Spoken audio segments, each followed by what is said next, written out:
ఎఫెసీయులకు రాసిన పత్రిక 6వ అధ్యాయము 10-11.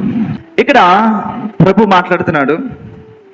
ప్రభు యొక్క మహాశక్తిని బట్టి ఆయన యందు బలవంతులయుండుడి.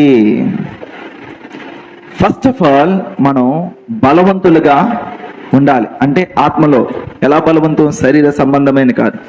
ఇక్కడ ప్రభు మాట్లాడుతున్నాడు మహాశక్తిని బట్టి. అంటే దేవుడి దగ్గర శక్తి లేదా? ప్రభు దగ్గర శక్తి ఉంది, అభిషేకం ఉంది, ప్రభుదే సమస్తం. ఎక్కడ లేదు? మన దగ్గర లేదు. సో మనకి ఎక్కడికి కావాలి? మనకి శక్తి కావాలి. సో ప్రభు ఎక్కడున్నాడు? మనలో ఉన్నాడు. మనలో ఉన్న ప్రభువుని ఎలాగ మనం వాడుకుంటున్నాము, లేకపోతే ఉపయోగించుకుంటున్నాము, లేకపోతే ప్రతి చిన్న విషయంలో ఎలాగ ప్రభు మీద ఆనుకుంటున్నాము, ఇది ప్రాముఖ్యమైనది.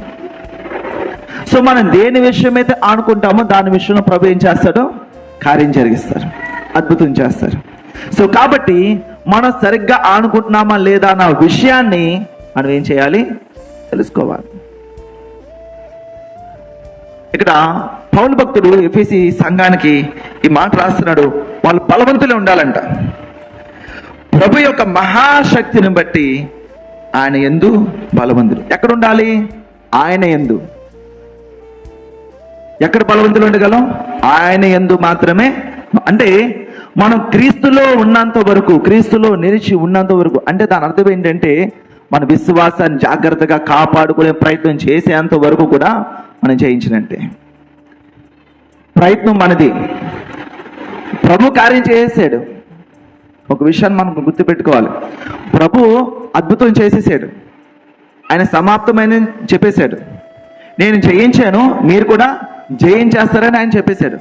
సో ఆయన ఏదైతే చెప్పాడో ఆ యొక్క విషయం మీద, ఆ యొక్క సత్యం మీద, సువార్త మీద మనం ఏం చేయాలి? విశ్వాసం ఉంచాలి.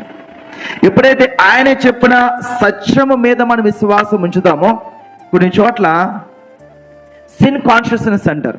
అంటే పాపము చేసామన్న అభిప్రాయం అనమాట. ఆ దృక్పథం అలా ఉండిపోతూ ఉంటుంది.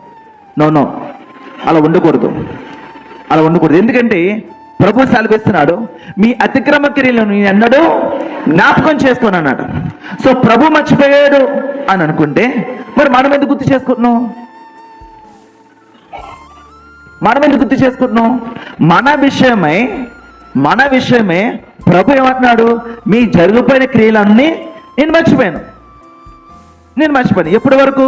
మీరు ఎప్పుడైతే ప్రభు సందులో ఆ ప్రార్థన చేస్తారో, అటువంటి ప్రార్థన చేస్తారు, ప్రభా నా అతిక్రమ క్రియలు నువ్వు క్షమించండి, పాపి నన్ను క్షమించు, నీ కుమారుడిగా నన్ను, కుమార్తెగా నన్ను చేసుకో అని ఎప్పుడైతే మనం ప్రార్థన చేస్తాం, అక్కడే మన అతిక్రమ క్రియలన్నీ కూడా ఏవైపోయినాయి?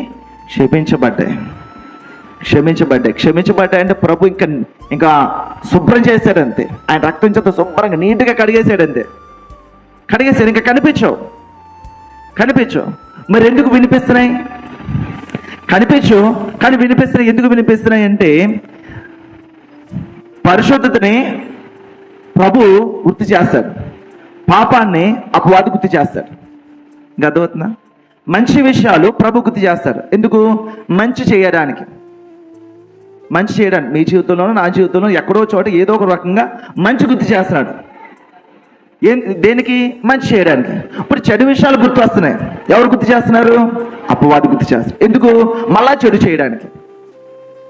గతవుతుందా? సో మీరు ఒక విషయాన్ని స్ట్రాంగ్గా మీరు బిలీవ్ చేయాలి. ఒక విషయంలో ఒక్కసారి ప్రభు దగ్గర మనం కన్నీరు కార్చిన విషయాన్ని మరలా మనం ప్రస్తావన చేయకూడదు. ఒక్కసారి ప్రభు కడిగాడంటే ఇంకా మరలా అందులో చూడడానికి ఏముండదు. సో మనం శుభ్రం చేస్తే ఎక్కడో చోట ఏదో ఒకటి ఒక మలితో ఉండొచ్చేమో, కానీ ప్రభు శుద్ధి చేసిన తర్వాత ఇంక ఏ మలినము కూడా ఉండదు. హల్లెలూయా. అలాగే ఆయన చేస్తాడు. హల్లెలూయా.